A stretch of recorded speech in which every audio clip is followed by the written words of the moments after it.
You have a lot of them step over, scissors, roll it across and all that. But he never loses the ball. He's always in control of the ball. His speed with the ball, either foot, manipulating it, making decisions in and outside the fullback, playing and then moving in another position, and done at speed. And everything was done at great speed. And I think that was the thing that made me sit up. Come on, it's the sort of speed that means it had to be Ronaldo against the rest. It may sound unfair, but Ronaldo gave the others a head start to make up for it.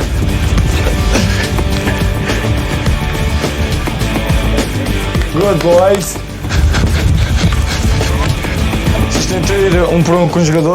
When you're facing a player, you want to keep the ball, try to change your speed and direction. Well, that way they can't tackle you.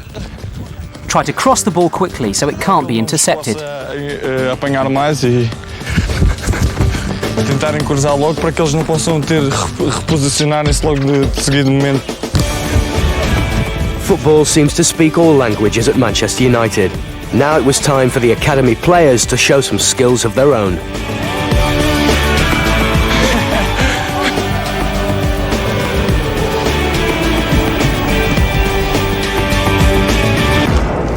Oh!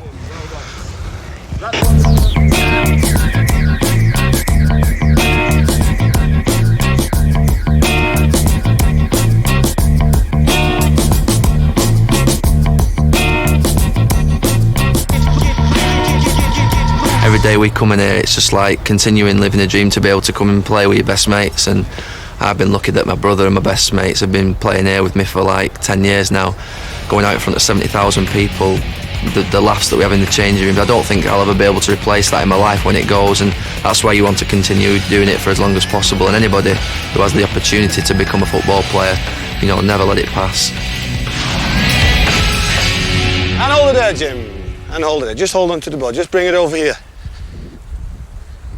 Let me show you. Let me show you this. Let me show you the stop turn, which is a great skill to keep the ball in play. There's the line. Ball is running towards the line. Stop turn.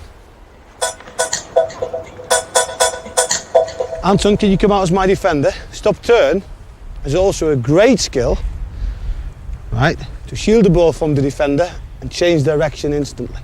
Right, so Anton and I running down the line. Are you ready? Yeah. And I use the stop turn to get away with him. Here we go. Look.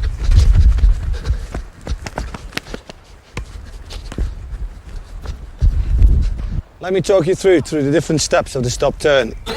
Step 1. Plant your non-kicking foot beside the ball. Step 2. Plant your kicking foot on top of the ball. Step 3. Roll the ball backwards, plant your kicking foot behind the ball and turn your body. Step 4. Take the ball away in the opposite direction. Just watch me as the defender when Anton turns, how quickly he gets away. Ah! Watch here as the ball stops and rolls back in the opposite direction. Turn as quickly as you can to get away from the defender. That's what we're going to practice. Off you go. There you go. Well done. Only by practicing a skill can you really perfect it. Little sessions like this can help iron out any problems with your technique. Let me show you one thing, man. You just did a stop turn, but you just stopped the ball, right? Now, better is, and watch this, boys, it's better if you do the stop turn, right? You're coming, Ben, you do a stop turn, and you're rolling it backwards, which shields the ball from the defender. At the same time, you make a bigger step, and it gets you away quicker from the defender. Practice on your own or with a friend. It's a simple skill, but it's one that will always get you out of trouble. And it's one that the pros use too. You have to win, but you have to win playing a certain way, and that's something that has always been, as a fan, I've always been aware of that, and as a player even more so. Is there anything particular which you say, if I really have to break it down, that you say, right, this is the thing where I'm really looking for? I think you'd always try and make sure that when you do something like that, that you try and disguise that you are going to cross it, or disguise that you're going to take it on, so that they're expecting you to go and then you turn. It's been unpredictable in the sense that you try and making them think you're going to do something differently, and then you switch quickly before they even know it, you're gone. And the change, as soon as you change direction, you're always going to have a head start and always get your body in between you and the man. Make sure that you protect that ball. He's going to be there on the inside. You make sure that your body, your arms out, so that he can't get near that ball. You go boom and throw it away. He then, I'll guarantee you'll have 2 or 3 yard start on him, and you can pass it away, or you can then maybe dribble inside or whatever. Don't lose possession. Turn away using a stop turn. And then it's a simple technique, but they're the basic ones that they're the ones that you use most in the game as a defender. You know, it doesn't have to be, you know, great skills. You can beat a man by just, or change direction by just simple things like a stop turn. A vital point as well is that part of the disguise is you keep on running up, because defenders do the obvious. They always want to come in front, don't they? So the moment is that when he passes you, you feel him. Yeah. That's the arm as well. You feel him coming. I think when you put your arm out, you're wanting to know where your opponent is. As soon as I've got Rennie there, I know then I can go there, and he's never going to get back before me. Because I'm always still in the forward. If I put my arm out and he's behind me, I know not to do a stop turn, because I know he's not alongside me. For instance, if I'm not going to do a stop turn now because I know Rennie is behind me. But if he's alongside me, or if he's in front of me, if I can feel him there, then I can go.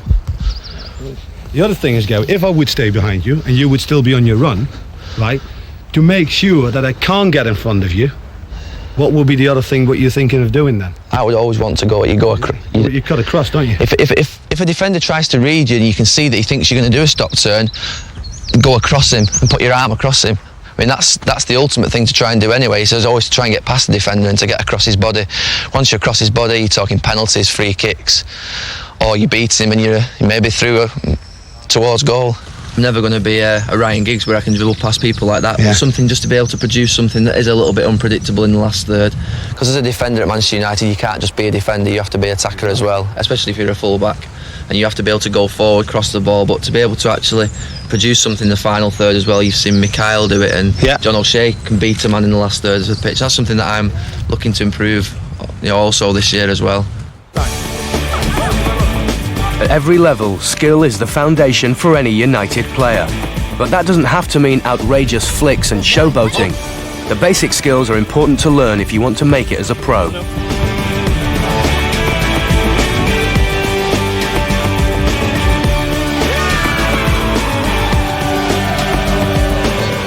These guys want to win, even in a kick around.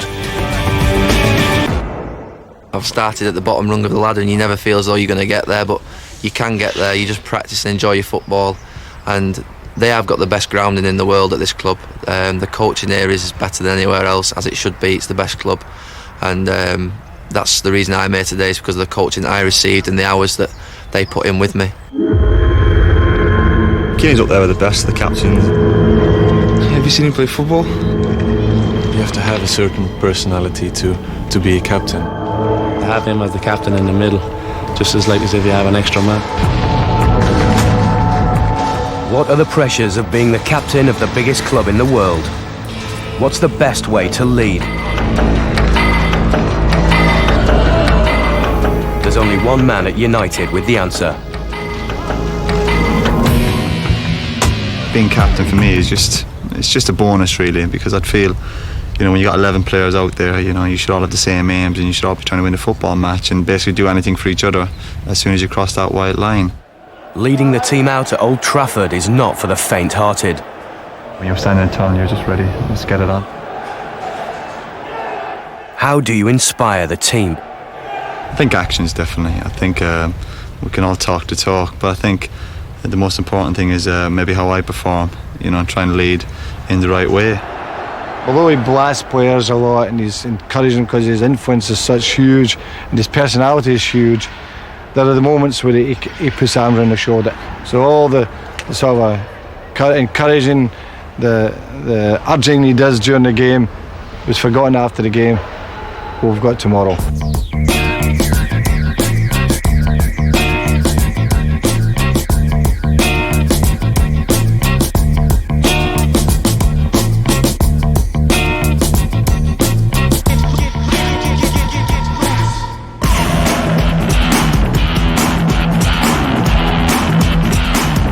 My job, especially midfield, would be basically try and get the ball and maybe switch play and give to the lads who can play. We've got a lot of attack-minded players in the team, but my role would basically to maybe sit